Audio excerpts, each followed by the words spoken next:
welcome to Network. My name is Pamela Zondi with your technology and social media news. And as the holiday season is approaching, a lot of people are going to be looking to online spaces for their entertainment this holiday season. And what you'd find is that there's been a growth of streaming platforms that have come in the last couple of years. Initially, there was a fight. Remember, MultiChoice complaining about Netflix when they were launching, and they said they wanted more regulation of Netflix, but they eventually responded with their Showmax, and the SABC also has its SABC Plus as well nowadays, and there are others like Amazon Prime and a few more. And there are also people who are probably spending a lot of time on their gaming consoles. To discuss this and what you can do this holiday season as you are sitting at home and looking for that entertainment online is Phil Mpila, who is an entertainment commentator. We also have Kim Chulu Mukenge from Kim Art Studio. Hello, and thank you very much for joining us and being a part of our network, gentlemen. Thanks for inviting us. Very much. Yeah. Maybe let's start with you, Phil. If we talk about these streaming platforms, are they gaining traction? Because it seemed like there was a slow start in South Africa, and when the start was them, those that had been there before then started to complain about the new players like your Netflix. Look, at face value, yes, they are gaining traction. But you know, South Africa is a very unique country in that the trends that happen all over the world seemingly don't have an effect in South Africa, right? Because South African audiences tend to be very traditional. So linear television still pulls a lot of numbers. I mean, the number one show in South Africa right now is sitting at 5 million, whereas the number one show in any streaming platform will not even pull that. You know what I mean? So there is traction in terms of more people getting into streaming because more people are getting access to the internet. But linear television is still king. Yeah, and with linear television, as you say, being popular still, would you encourage those that have been there for a long time? For example, E-Media has its eVod, the SABC has now has its SABC Plus. Would you encourage them to produce a lot more content for online spaces, or would you still encourage them to put their focus on television? Look, absolutely. I mean, the future is digital. You know, we cannot run away from that, right? But at the same time, we also have to accommodate the society that we already have, given, you know, the socioeconomic status of South Africa. So we cannot just look at putting resources only on digital because we're trying to catch up to the world and forgetting about other people, because now the gap gets wider and wider. However, having said that, I think with what eVod is doing, I'm very impressed because they're putting a lot of local content on that. With our situation right here, with SABC Plus. I'm not happy. I'm very disappointed with the SABC Plus because I feel like SABC is missing an opportunity to be unique. Because here's the thing that the SABC is not realizing. They've got a unique selling point because they've got a huge catalog, you know, of old shows. You know, I was thinking the other day, I wanted to watch Mbone, and I was looking for it everywhere on the internet, couldn't find an episode of that. I was like, damn, SABC Plus, that's where I could be finding Mbone, you know? So they don't necessarily have to be competing with a Netflix or trying to get the resources if the resources are not there to compete at that level. They could use whatever they already have and package it in a way that is appealing to people who want an alternative to a Netflix. So there is a market for those old shows that people love. Yeah. All right. Kim, on the gaming front, you are a video games developer. And we've also seen significant growth. There's been a slowdown internationally, and that happened largely because of the COVID-19 pandemic. But what's the gaming world looking like right now? Well, very interesting with the recent games that actually has been released recently, especially for console. You've got Starfield, you've got Legend of Zelda, you've got a couple of games that came out recently, which will definitely be very interesting, especially when you see that you'll be getting a couple of discounts, promotions, and now you have a lot more kids that can access to that. But over and above, we see that the biggest trend is happening mostly in terms of mobile gaming, and that's where a lot more people will be spending their time. I mean, you'll be at home, you'll be there and probably not having much to do in between the conversations and stuff. So a lot of growth will be happening in terms of mobile. And we see that there's also aspect for esport that is happening with it mobile, and also to do multiplayer games. So a lot of that will definitely be shifting towards mobile and its growth currently. Are we seeing the traditional gaming companies that have always developed games for consoles and probably online spaces shifting to the mobile space right now? Yeah, definitely. And I'm sure you've probably heard of the Microsoft acquisition of the big one of the big gaming company that has always been in Europe, and that is mainly because they're targeting the mobile sector of it. So it's not necessarily for their console part of the games, but because they want to penetrate the mobile aspect, and they see the biggest growth happening that side, and that's why they're willing to pay all those billions for that. So a lot of the games that you've seen on console and on other platforms are all shifting and pushing their games or a certain version of their games onto mobile, because they see that that's where most of the players are, and that's where they're spending a lot of time. Also for local games, a lot of it is, the growth is happening around mobile gamings and development. It's interesting that you say that people are not going to need stuff to do in between conversations at home, as if they can't have conversations at home anymore, as if everything has shifted to these technology spaces that we now use. Phil, in terms of the development of new content because you do say that they still need to cater for that niche market that probably largely stays online when it's looking for its content.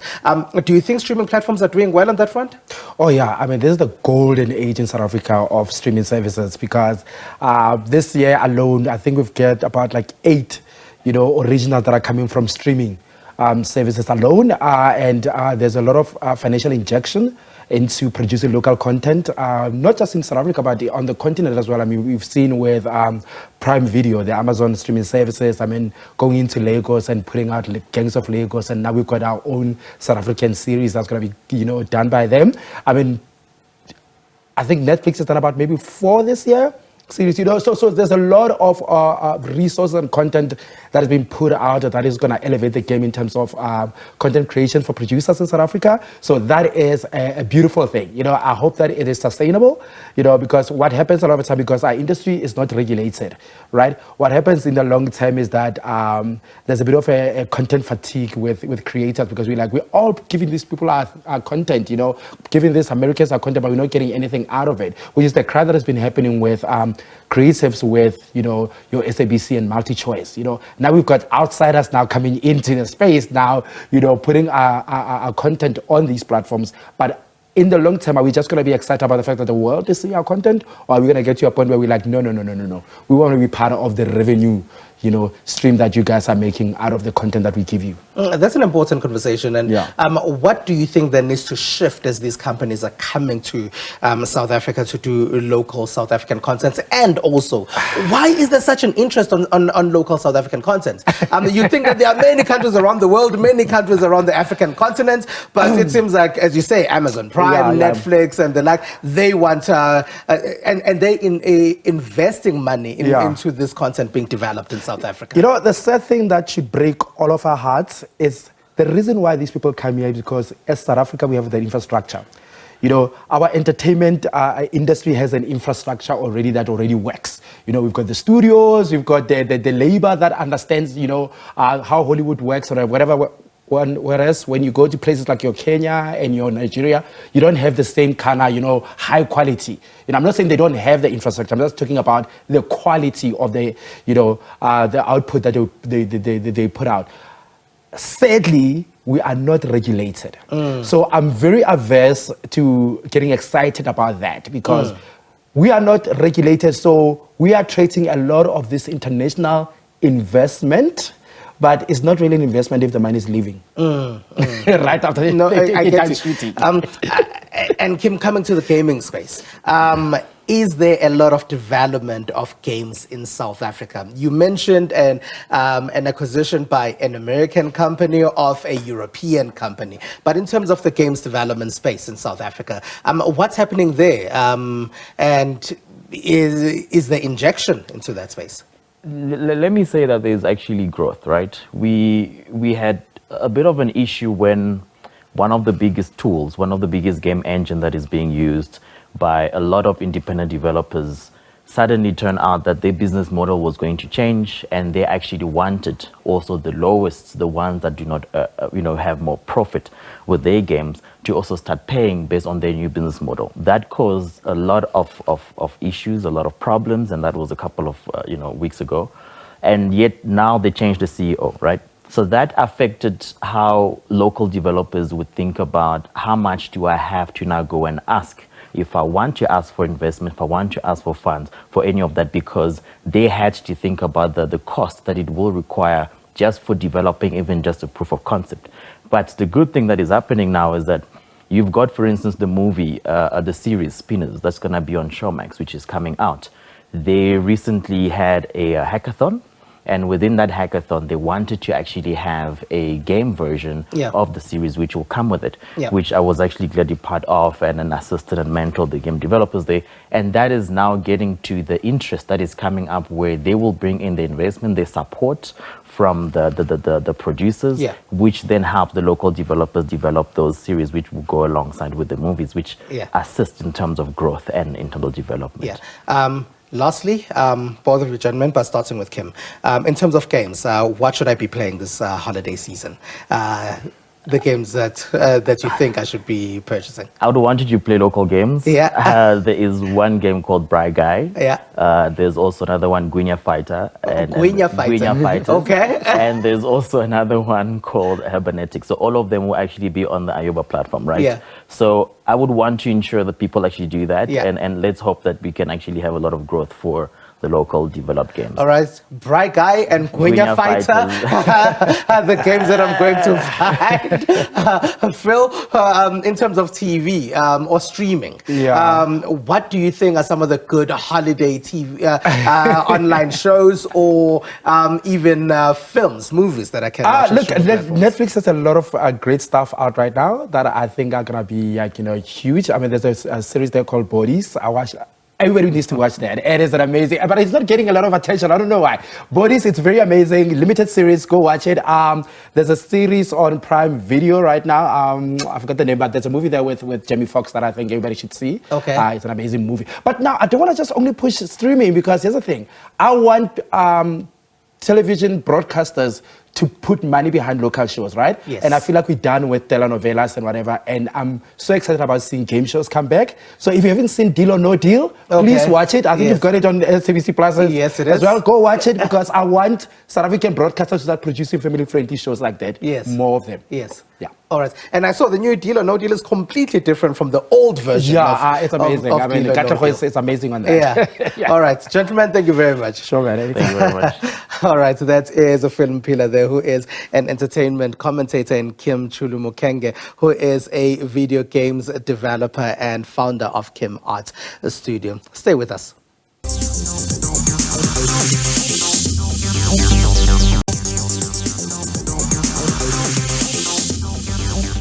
Right, there's been significant growth of online purchases in South Africa in general, and this has been spearheaded by the lockdown pandemic that came as a result of COVID-19.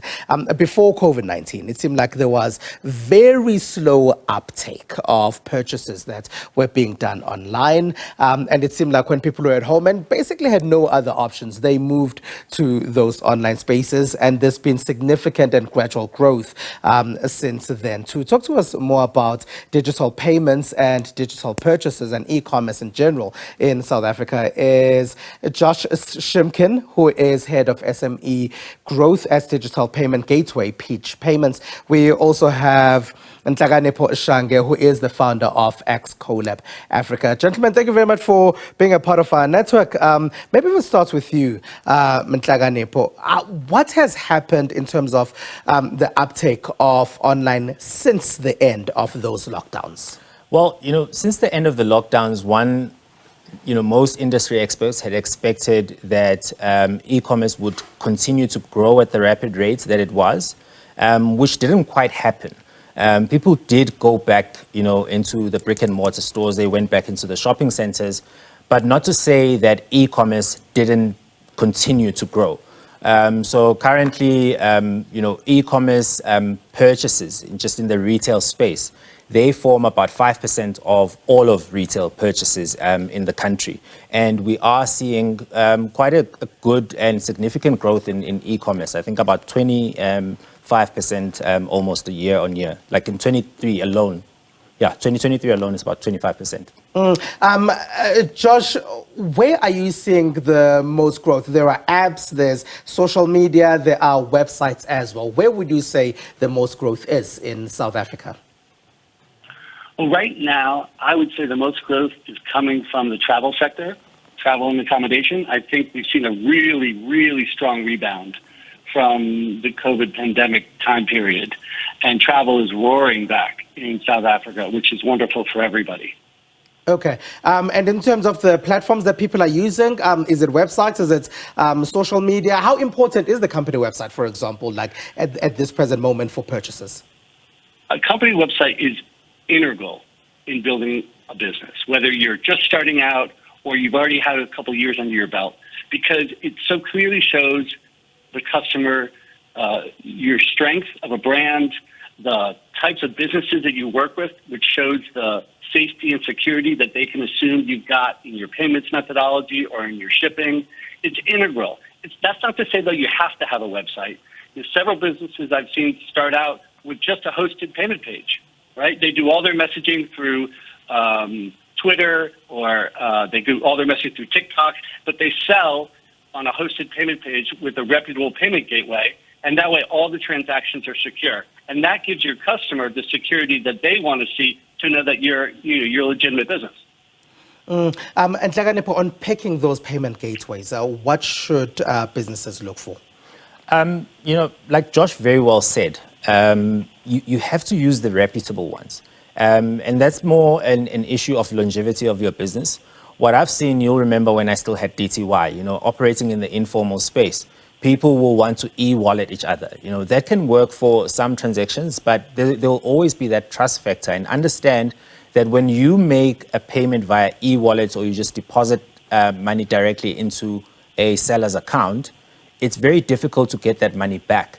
But from a small business point of view or a seller point of view, using these gateways provides dual protection. You're protecting yourself as a business and you're protecting your customers who are buying from you. For example, if you're using credit cards on those platforms, there's insurance for credit cards, and should anything go wrong, you are protected from some of the scams at least.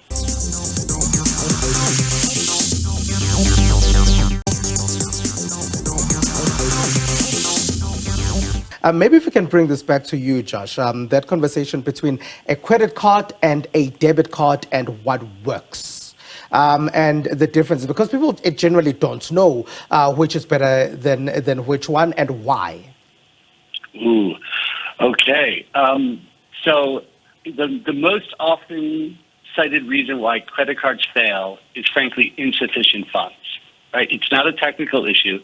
It's because there are just not enough funds in the bank account. And that's what we see as the number one payment failure across all businesses.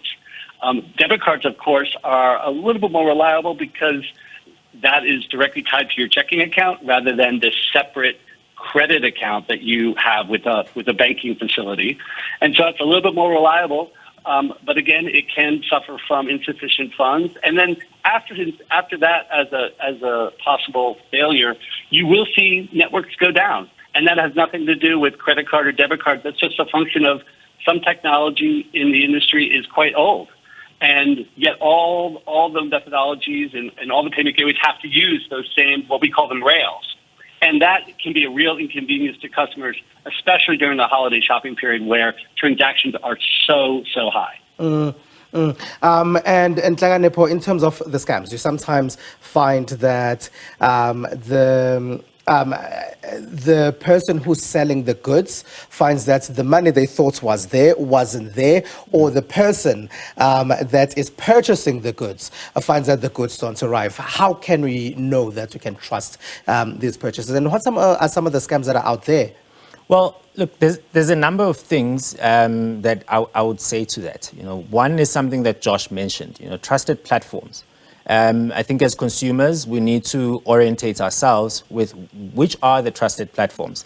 And the best way to figure out which ones is go to a reputable e-commerce platform first. See which platforms they're using, and you'll find, you'll find platforms like Peach, you'll find PayFast, and these badges are usually there on the websites. So that's one thing. And then secondly, well, just use trusted platforms. Use a platform that you can have their address, where their offices are, you've seen them in the media, they participate, they're very well known. And I know that's a bit of a knock on small business, but small businesses also have the responsibility of building up their credibility as well, so that consumers feel safer purchasing from them. And then probably the last thing I would say to that is, a key way for consumers to protect themselves, because you want the convenience of online shopping, whether you're shopping from, a big giant that is well known in blue, or you're shopping from a small business. The least that you can do then as a consumer is get a virtual card. Most banks now, get familiar with your banking app and get a virtual card where you can set a limit on how much you want to spend. And on that card, for that particular purchase on a platform that you're not so sure about, you can set it to the exact limit of just that one item. So that if there's a scam going on and they take your credit card information, they're taking information of a virtual card that you can literally destroy right after making the purchase. Josh, Nhlakanipho here also mentions Peach Payment as one of the gateway payment platforms that you need to look out for. If you see a Peach badge, he says that's okay. What is it that you think would make you guys trust it when people see your badge? Well, we've been in the business for 12 years now. We have a long history here operating in South Africa. I think what people see is the types of businesses that we allow to use Peach Payments. And we do a vetting process of all the merchants that can use our gateway. And that's another way that we ensure to customers that there's a reputable business behind what you're purchasing. Every day we have millions of transactions that go through our platform, and we have to make sure that those are all done up to the most secure and trusted possibilities. And the other way we do this is by offering multiple payment methods, right? Sometimes people feel more comfortable paying with one of the buy now, pay later options, which is going to be very popular this holiday season, of course. And those too, we vet all those payment methods so that they have very, very high security standards on their end, and so that you can trust anything through Peach, it's going to go through that type of vetting. And for merchants that are probably not online yet and don't know where to start, Nhlakanipho, where would you say they should go? Look, the best way to start, I would say, is, if you want to sell online, understand that it's a journey. It's not a quick get rich type of thing because you think that your costs will be lower because now you don't have a physical store. It's still a business and requires a great level of responsibility. So do your research, and respect your customers enough to provide them with the right security. The barrier for small business is often that there are these charges that Pitch will want. Pitch will want their small percentage for facilitating the transaction. But that's the cost of security. And that's the cost of having a reputable brand, which is the small business, making sure that when people buy from your platform, they feel safe doing so. So that's the one thing. And I think probably the next thing is that if you're not quite familiar with setting these things up for yourself, perhaps attach yourself to these other larger local marketplaces. Some of the big brands, I don't know if it's okay to say so on the show, but say Take a Lot, for example, is a big brand. They allow small business in their on their marketplace. Even Macro, you'll be surprised, allows small businesses to sell on their online marketplace. And there's many others, do your research. At least there, as a small business, yes, they're taking and eating some of your margins, but it's a safe environment for you to be able to learn and figure out how you work through these things, because they'll teach you even about logistics and so on, because they're invested in your success. And then once you've figured out all these ropes, perhaps then you can consider standing out as a standalone brand and having all the safety measures, because you've learned from a giant and now you're standing out on your own as a brand. Yeah. All right. Josh Shimkin, Head of SME Growth at Digital Payment Gateway Peach Payments. Thank you very much for being a part of our network. And also in studio, we have Nhlakanipho Shange, who is the founder of XColab Africa. Thank you very much, gentlemen, for joining us this holiday season as we look at where we can go online and what we need to look out for. Thank you. All right. It is the SABC Network on Facebook, Twitter, and Instagram. News Network at sabc.co.za on email. We hope that you are safe as you are doing your holiday shop, and also look out for those tips that we have been given. From me and the rest of the network team, have a good one.